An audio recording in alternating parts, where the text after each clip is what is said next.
Welcome to the Black Gay History Channel. Please share this video and subscribe to this channel for more captivating content. OMG, Sex Education is such a great show. There's so much diverse LGBTQ representation in this series, and the problems of the young people navigating their relationships and sex lives is very relatable, at least for me. If you aren't open to spoilers for the season, I suggest you check out now. I've thoroughly enjoyed the show and its huge cast of characters since its debut in 2019, and Season 4 didn't let me down in the slightest.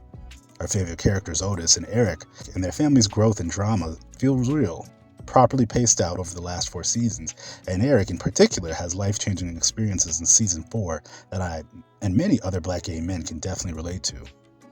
In 2019, the series started out in the protagonist's awkward years of high school, but now the group of friends who connected at quote-unquote sex high have now moved on to Cavendish Sixth Form College. The series mostly focuses on best friends Otis and Eric, childhood besties who share all their secrets and aspirations.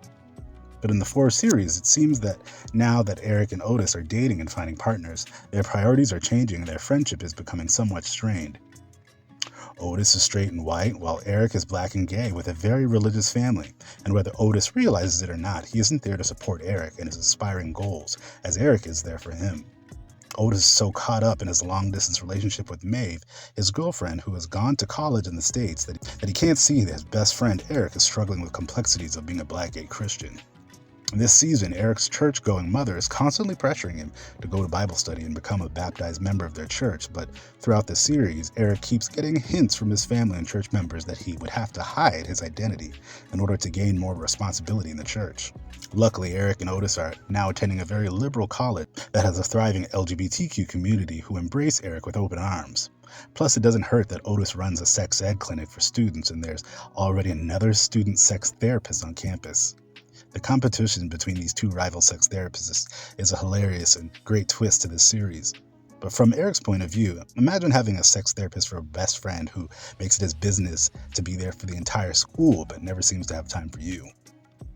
Eric really does have faith and finds comfort in the teaching of Jesus, and even begins to have dreams and visions where he believes he is being led by God to become more involved in the church.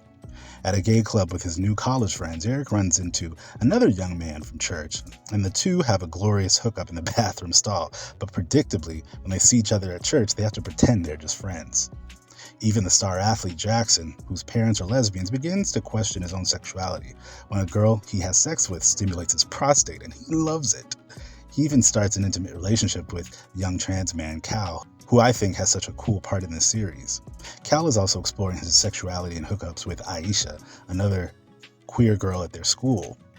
I love that there are so many different representations of blackness and LGBTQ community on this show. So far, I think we've had every letter represented on this show. The alphabet agenda reigns. Eric's high school sweetheart and ex Adam is learning how to be self-sufficient, and is also reconnecting with his father, who is making amends for his lack of support in Eric's upbringing. Their come-to-Jesus moment, so to speak, was really heartening to see. I love how Eric handled himself in the very heartbreaking scene where he confronted his church members about his sexuality at his baptism. I hate to say I knew how things would end up, but sometimes we have to go through these moments to learn those lessons. Eric came out to his church and was willing to go through with his baptism if the church accepted him as a gay man. And since no one accepted him, he left in front of the entire church, which was very brave of him. You all know I like to share bits of my story with the viewers, but it can help others realize that those stories are real and life and not just TV. I was a youth leader at my church, joined the choir, junior deacon, you name it. I also had a very unceremonious coming out process where people acted different towards me, and I was formally disfellowshipped from the church. I got a letter signed and sealed from the Seventh-day Adventist Church, making it tangible. So being cast out for being gay is a story many of us experience. Overall, I know that Eric has still many friends and family that love and support him, but I'll be curious to see how Eric handles this shakeup to his community and sense of faith in the coming season. Will Eric find his own church community that supports his gay identity, or will he leave the church entirely and find a new spiritual path?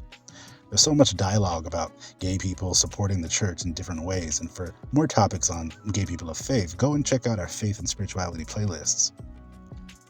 I think it's important to mention that there are many gay-friendly churches in countries like the US, Canada, and the UK where the show takes place, so I think it's important that LGBTQ people know they don't have to suffer in silence at churches that don't support them. Have y'all checked out Sex Education Season 4 yet? I'd love to hear your thoughts on the latest series in the comments below.